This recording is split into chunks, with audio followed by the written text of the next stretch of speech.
माँ शारदे कलम की खनक साहित्य सृजन ग्लोबल पावन मंच को सादर नमन। माँ सरस्वती के चरणों में मेरा प्रणाम और संचालिका कनकलता जी जैन को सादर प्रणाम करते हुए, जिन्होंने मुझे यूट्यूब कहानी के लिए चयनित किया है मंच ने। मैं मंच को सादर पुनः नमन करते हुए एक छोटी सी कहानी आपके सामने प्रस्तुत करता हूँ। कहानी का शीर्षक है शहद की एक बूंद।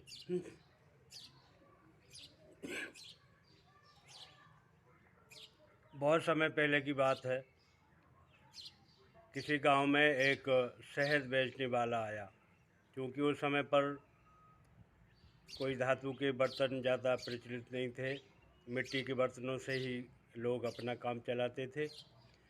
तो मिट्टी के घड़े में वह शहद रखा हुआ था और उस मिट्टी के बर्तन में कहीं कंकड़ लगा हुआ था, वो निकल गया और उससे छोटा सा छिद्र या सुराख छेद हो गया और उसके मटके से, उसके घड़े से एक एक बूंद करके शहद टपकने लगी।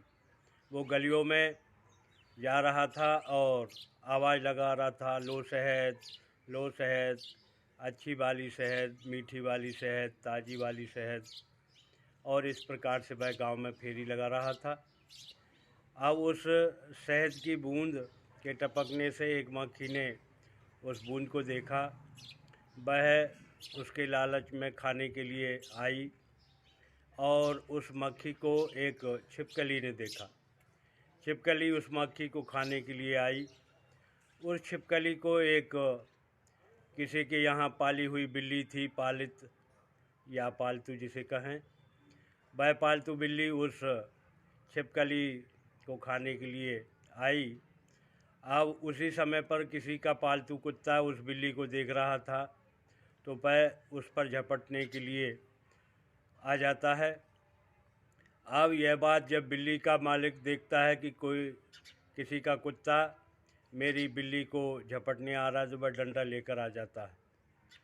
और ये बात जब बिल्ली के मालिक के डंडा लाने की बात जब कुत्ते के मालिक के पास पहुंचती है, तो वह भी डंडा लेकर आ जाता है और बहस बढ़ जाती है। और होता ये है कि कुछ लोग गांव के जो बिल्ली के मालिक के मित्र थे और कुछ लोग जो कुत्ते के मालिक के मित्र थे आ जाते हैं और आपस में लड़ाई होने लगती है। और लड़ाई यहाँ तक होती है कि किसी का सिर फूटता है, किसी के हाथ में लगती है, किसी के पैर में लगती है, किसी की पीठ में लगती है, किसी के कमर में लगती है और पूरा गांव लहूलुहान हो जाता है।